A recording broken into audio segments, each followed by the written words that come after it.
கொல்லிமலை, கஞ்சமலை, சதுரகிரி, வெள்ளியங்கிரி, பர்வதகிரி, பல்வேறு மலைகள், அந்த மலைகளிலே அமைந்திருக்கக்கூடிய குகைகளிலே சித்தர் பெருமக்கள் வாழ்ந்தார்கள். அவர்கள் அமானுஷ்ய சக்திகள், இறை ஆற்றல்களை பெற தனித்து இருந்தார்கள். அந்த செய்திகளையெல்லாம் சித்தர்களுடைய பாடல்களை ஆதாரமாக கொண்டு நாம் ஆய்வு செய்ய இருக்கின்றோம். இனி வரக்கூடிய வாரங்களில் சித்தர்கள் வாழ் குகை பகுதிகளை நாம் சென்று பார்த்து அங்கே செய்யப்பட்ட பயிற்சிகள் என்ன, யோக தத்துவத்தை எவ்வாறு அவர்கள் வெளிப்படுத்தினார்கள், குகைகளை ஏன் தேர்ந்தெடுத்தார்கள், மலைகளை ஏன் தேர்ந்தெடுத்தார்கள் என்பதை தெரிந்து கொள்ளும். தமிழகத்தில் வாழ்ந்த சித்தர்களில் பெரும்பாலும் மருத்துவ நெறியை சொல்லாதவர்களே இல்லை எனலாம். அவர்களுள் சிறப்பாக இலக்கியம் சமைத்தவர்களும் மிகுதியாகவே உள்ளனர். மருத்துவ சித்தர்கள் 18 பேர்கள் என்று கருத்தில் 14 சித்தர்கள் வாழ்ந்ததாக கூறுகின்றனர். எல்லா சித்தர்களும் ஒரே காலத்தில் வாழவில்லை, ஒன்று கூடி இருந்ததும் இல்லை. பெயர்களை குறிப்பிடும் பொழுதும் சரியான தொகுப்பு இல்லை. முரண்பாடான முறையிலேயே பெயர்களையும் எண்ணிக்கையையும் சுட்டுகின்றன. வேறு யாரும் வகுக்காத ரசாயன கலையை மருத்துவ நெறியில் பிரித்து கொடுத்தவர்கள் தமிழ் சித்தர்களே. மற்ற எந்த நாட்டு மருத்துவ முறையிலும் இந்த ஒழுங்குமுறைகள் இல்லை. அவை 18 வகைப்படும்.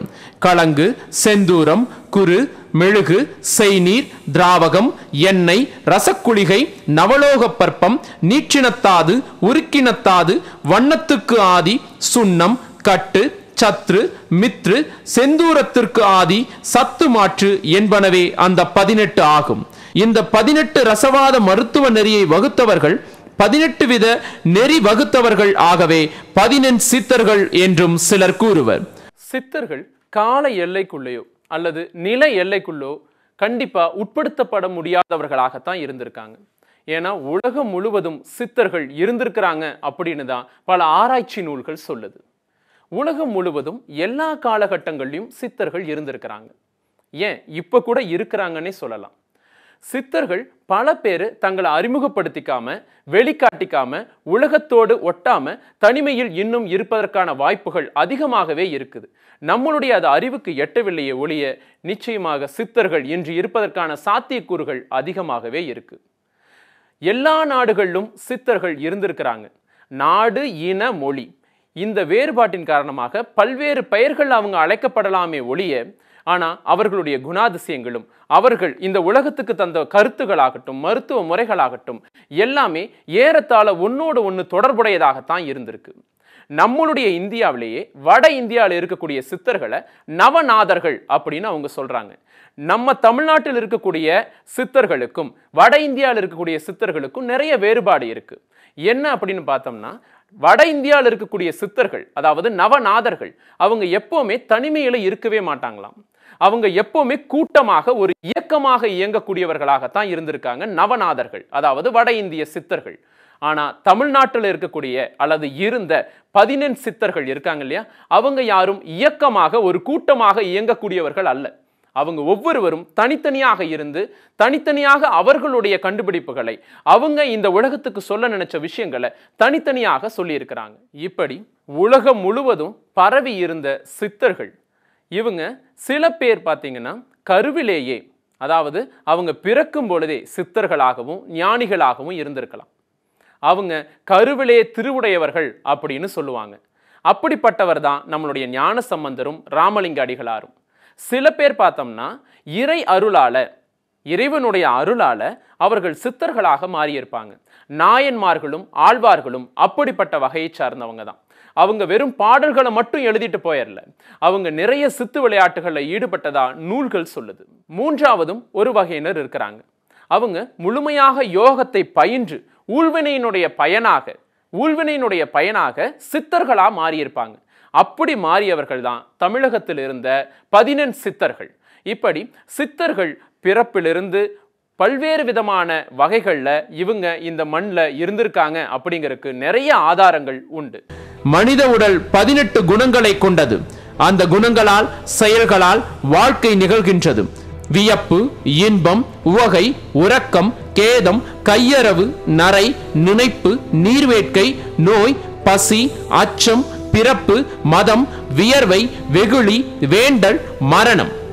இந்த 18 குணங்களை உடைய மனித உடலை செம்மைப்படுத்த சித்தர்களால் சொல்லப்பட்ட மருத்துவம் எனத்தான் இது இருந்திருக்க வேண்டும். 14 குண மக்களுக்காக சித்தர்கள் சொன்ன மருத்துவம் என்பது நாளடைவில் மருவி 14 சித்தர்கள் என சொல்லத் தொடங்கி இருக்கலாம் என்றும் கருதப்படுகிறது.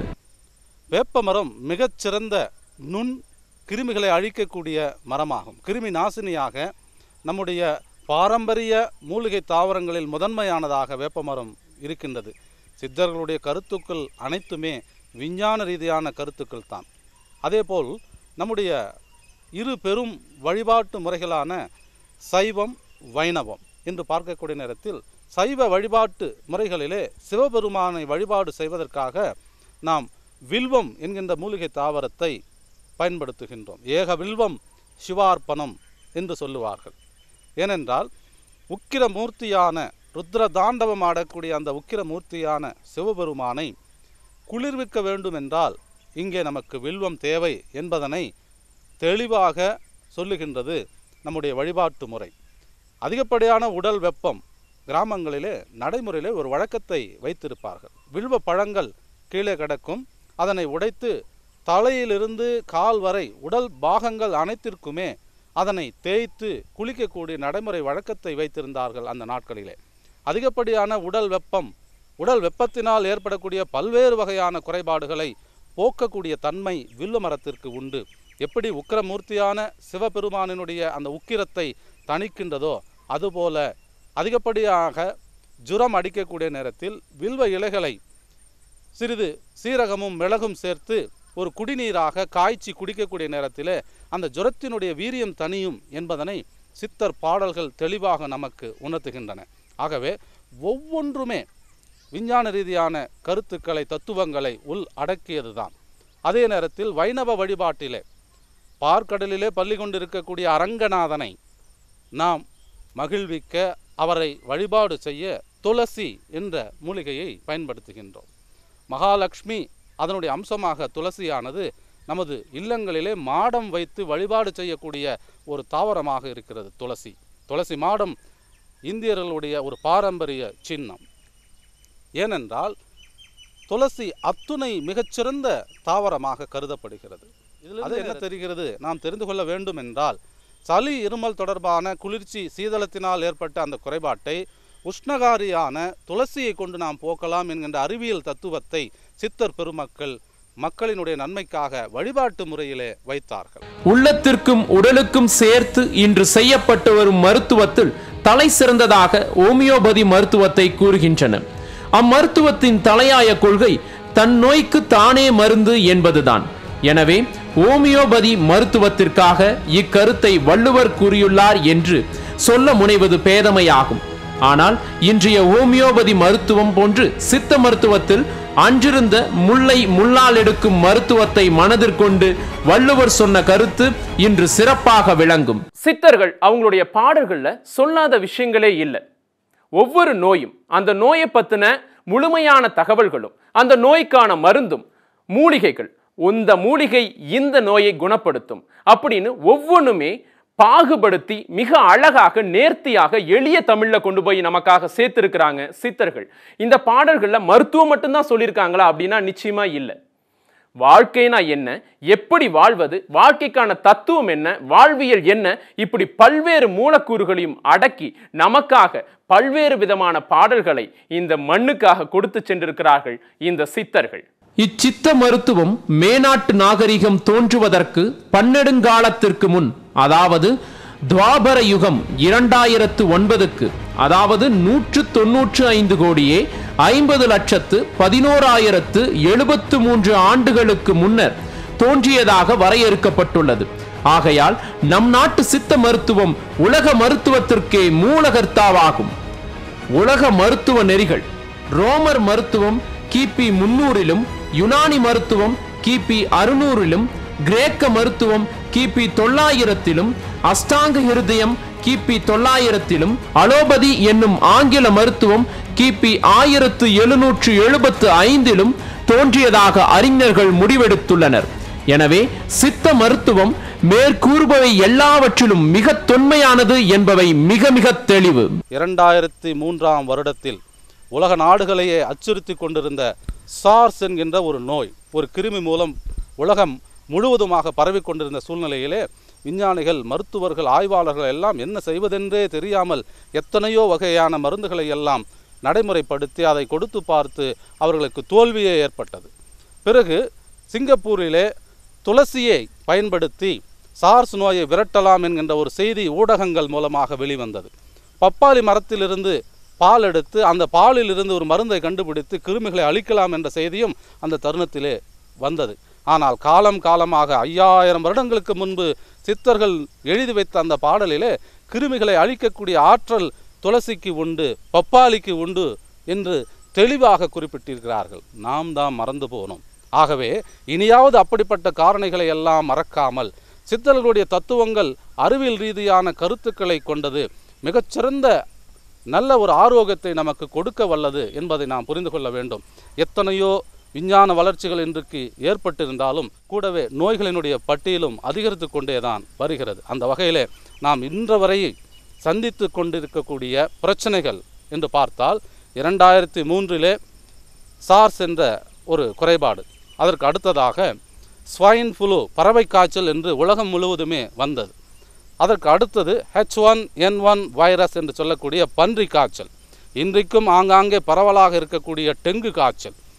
தமிழக அரசு இந்த டெங்கு காய்ச்சலை தணிப்பதற்காக ஊடகங்கள் வாயிலாக நிலவேம்பு என்கின்ற ஒரு தாவரத்தையும் பப்பாளியையும் மலைவேம்பு என்கின்ற அந்த மூலிகையும் குடிநீராக காய்ச்சி குடிக்கும்படி பரிந்துரை செய்தது.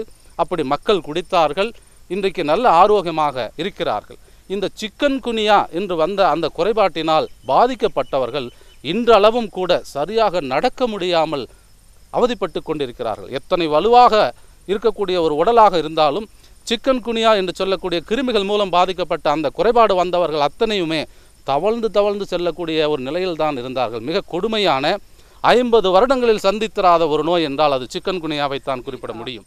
அப்படிப்பட்ட அந்த சிக்கன் குனியா என்று சொல்லக்கூடிய அந்த கிருமிகளை அழித்து நம்முடைய ஆரோக்கியத்தை வளர்க்க வேண்டும் என்றால் இந்த நிலவேம்பு குடிநீரையே தொடர்ந்து பயன்படுத்தி கொண்டு வர அந்த கிருமிகள் அழிக்கப்பட்டு சிக்கன் குனியா என்று சொல்லக்கூடிய ஒவ்வொரு மூட்டுக்களிலும் வலியை ஏற்படுத்தக்கூடிய, சருமத்திலே செந்நிறமான புள்ளிகளையோ கொப்புளங்களையோ ஏற்படுத்தக்கூடிய அந்த குறைபாடுகளை எல்லாம் நீக்கி அந்த நோயிலிருந்து நம்மை மீட்க நிலவேம்பு என்று சொல்லக்கூடிய அந்த மூலிகை ஒரு வரப்பிரசாதமானம். நிலவேம்பு என்று சொல்லக்கூடிய அவர்கள் கண்டறிந்த அந்த உண்மை பப்பாளியினுடைய மருத்துவ குணத்தை சித்தர் பாடல்களிலே வெளிப்படுகிறது. அவர்கள் சொன்ன அந்த உண்மைதான் மக்களை இன்றைக்கும் காப்பாற்றும், என்றைக்கும் காப்பாற்றும். நாம் அதை முதலிலே புரிந்து கொண்டு சித்தர் தத்துவங்களை புரிந்து கொள்ள வேண்டும். எடுக்க எடுக்க அக்ஷய பாத்திரமாகவும், தோண்ட தோண்ட புதையலாகவும், தேட தேட பொக்கிஷமாகவும் நிறைய அற்புதங்கள் இந்த சித்த ரகசியங்களை கிடைச்சுக்கிட்டே இருக்கும்.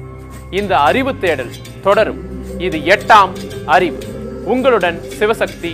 நன்றி, வணக்கம்.